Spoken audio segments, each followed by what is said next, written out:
এটা কি লটারির রেজাল্ট আছে? আপনি কি টিকিট কাটছেন? হ্যাঁ ভাই, আমিও তো একটা কাটছিলাম, একটু দেখেন না যদি মিলা যায়। কি ভাই, মিললো? ভাই আপনার তো কপাল খুলে গেছে, আপনি তো লটারি দিচ্ছেন ভাই। ভাই আমি জিতে গেছি গা, আমি লটারি জিতে গেছি রে। হ্যাঁ বলেন বলেন, স্যার আমাদের ফ্যাক্টরিতে আগুন লাগছে। কি বলছেন? কোন ফ্যাক্টরি? 30 কোটি টাকার লোন নিয়ে আমরা যে নতুন ফ্যাক্টরি চালু করছিলাম সেখানে আগুন লাগছে স্যার। আম্মা, আম্মা। বাজান তুই আইসস? এতদিন কই আছিলি তুই? আমি এখন আর সেই গরিব মাহিম নাই, তোমার পোলাহন সাহেব হয়ে গেছে। তুমি তুমি আমগো বাড়িতে কি করতেছো? ও এখন এখানেই থাকে। ওর বাপের যত মিল কারখানা ছিল না, সব আগুনে পুড়ে ধ্বংস হয়ে গেছে। দেনার দায়ে সব কিছু নিলামে উঠে গেছিল।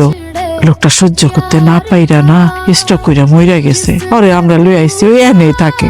আল্লাহর কি বিচার, অহংকারে চোখ অন্ধ হয়ে গেছিল। বাজার কত পরিবর্তন হয়ে গেছে গা, তুই কি কোটিপতি হয়ে গেছস? তুমি না আমারে ত্যাজ্যপুত্র কইরা দিছিলা, আমার পরিবর্তন দেখে তুমি এখন আমারে বাজান কইতাছো? আর ওরে তো তুই ভালোবাসছিস, ওর লগে তোর বিয়ে দিয়ে দেই। রমজান কাকা, আমি ওকে কেন বিয়ে করব? তুমি কি মনে করছো আমি তোমার এই জায়গায় বিয়ে করতে আইছি? এটা কখনোই না। আগে তো তোমার বাপের টাকা পয়সা ছিল, এখন তো তাও নাই। এখন নাই তো কি হয়েছে, তোর তো আছে। এই জায়গায় শুধু আইছি আমার আম্মারে আমার বাসায় লয়ে যেতে। এই সংসার